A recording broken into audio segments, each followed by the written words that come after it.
know that every day you live, every day is a bigger percentage of the rest of your life. So fill it with stuff. Just whatever makes you happy, I think, without hurting anyone, obviously. If you're a serial killer, don't do whatever makes you happy. Get some help. But if you're not hurting anyone, do what? In the realm of politics, few things are as perilous as the exposure of your secrets, particularly when it comes from a provocative and outspoken figure like Ricky Gervais. Angela Rayner, the Deputy Prime Minister of Britain, found herself in an unexpected predicament when Gervais unveiled a dark secret that compelled her to take swift action to mitigate the fallout. What exactly did Gervais disclose, and what implications will it have for Rayner's political future? Let's delve into this shocking moment that sparked a significant uproar in public opinion. Rayner's comments ignited a wave of outrage throughout the country.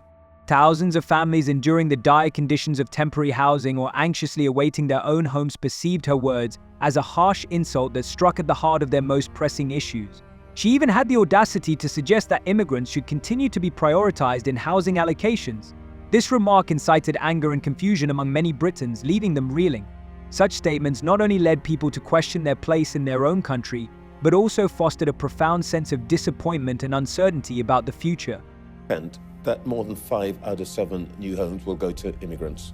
Well, that's not the truth, and that's not the That's case. what will happen. Well, that's not the reality, because where the 2.5 million immigrants that are in Rachel Reeves' budget figures going to turn out? Where are they going to live? Well, there's plenty of housing in the UK, but the houses, especially social hang on. affordable You can't, homes on that the one we're hand, say building. we've got to build this 1.5 million houses, and then say there's plenty of housing already. There is plenty of housing, Trevor, already, but there's not enough for the people that desperately need it. So the homes, especially under our affordable homes programme, which is social and affordable housing, they will be there for people who desperately need them, local people. We've already outlined how we're going to support veterans and people who are fleeing domestic violence. Okay. Instead, they are harshly told that they will not receive housing. This brings unbearable pain and profound confusion. People are left desperately asking, how can the government so callously disregard the needs of 270,000 individuals and homeless families who are in dire need of assistance, while focusing on entirely different issues? Angela Rayner's remarks didn't merely stir up controversy, they sparked a genuine wave of anger and outrage throughout the nation. What will happen when she is faced with the undeniable truth behind these decisions? The pressure on her reached a breaking point after it was revealed that 5 out of 7 newly constructed homes in England were allocated to immigrants. The entire country turned its attention to Rayner, eagerly anticipating how she would navigate this challenging situation. And now that moment has arrived, leaving everyone in shock. Rayner stumbled over her words, evaded direct questions, and failed to tackle the core issue. This was not just a mistake, it appeared to be a deliberate attempt to avoid answering, which only fueled public discontent and despair. How can one remain indifferent to the suffering of their own people? This question has never been more pressing, and it cannot be overlooked. I go for a walk every day just to meet dogs. It sets me up. It's like my heroin. If I talk about this in my stand-up, but if I've met 10 dogs, some of which I know, and they run over to me and they're happy to see me, that's the day. That's the setup I've taken. That's like I've taken my pills. That's like my happy pills, playing with a dog in the morning. So do what you do whatever you like doing until you die. I play tennis once a week, it's my favourite. The failure to provide her with a clear answer served as a wake-up call, quickening the pulse of many. Perhaps she simply didn't know the truth, or even worse, chose to turn a blind eye to it. For families who have patiently waited for years to secure housing, her ambiguous statements have reopened old wounds, bringing back a deep disappointment that has never truly healed. Why is no one advocating for British citizens who are in dire need of assistance? Why is no agency willing to clarify decisions that have a devastating impact on people's lives? At this crucial moment, Ricky Gervais stepped into the spotlight. His response was sharp and filled with satire, and many in the public deemed it completely warranted. Ricky Gervais held nothing back. He delivered scathing criticism that ignited a wave of anger and outrage among countless individuals. Taking over as PM? Oh, I wouldn't do anything in politics. Wouldn't do anything close to it. Thankless, horrible. Oh, I'd be rubbish at it. I'd be angry. I'd piss people off. I'd say the wrong thing. I'd go, oh, forget it. Do what you want. I was trying to help you. Amongst yourselves. No, that. No. And I wouldn't want to take a pay cut. I wouldn't want to move to a smaller house. Gervais acknowledges that he must exercise greater caution in his performances now, and this weighs heavily on him.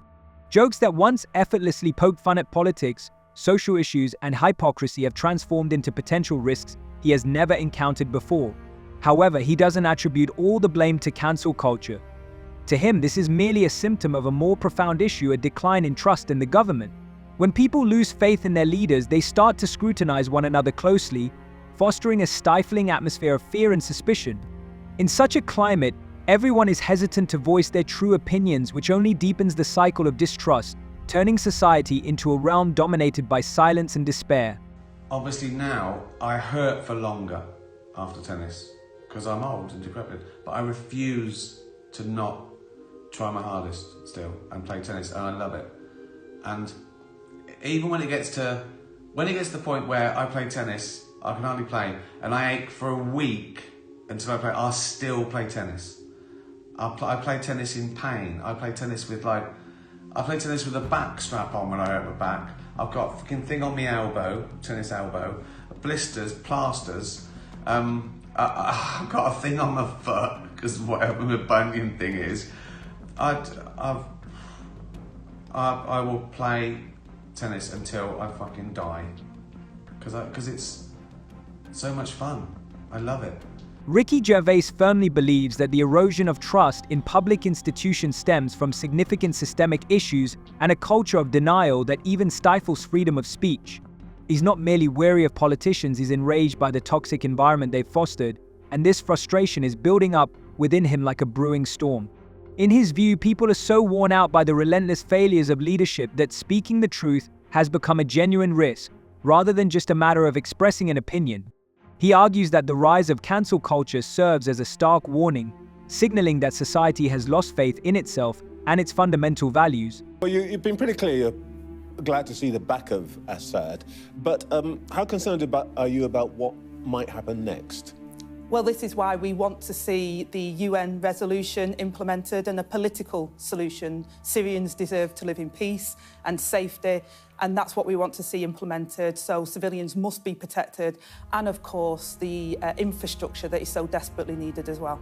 Well, of course, one of the reasons that we are always concerned about this is that the results land up on our shore. There are millions of refugees who've already left Syria, and some of them turn up in Europe, some turn up here. Have you any concerns about that? And what would we do if Syrian refugees start turning up here?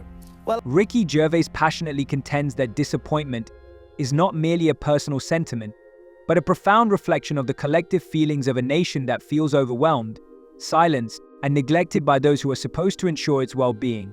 When leaders encounter challenging situations, they are expected to step up, demonstrate courage, and tackle the issues head-on. However, Rayner comes across as if she is merely reciting a pre-written script, unable to move beyond the prescribed phrases. During intense parliamentary sessions, she is repeatedly faced with urgent questions, yet instead of presenting innovative ideas or taking the initiative, she relies on prepared responses, frequently glancing at her notes. For many viewers, this appears to be a clear indication of weakness and indecisiveness.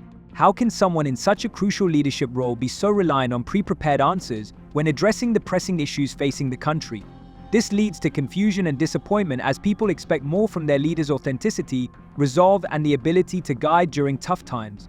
What are your thoughts on this video? Share your opinions in the comments and see you next time.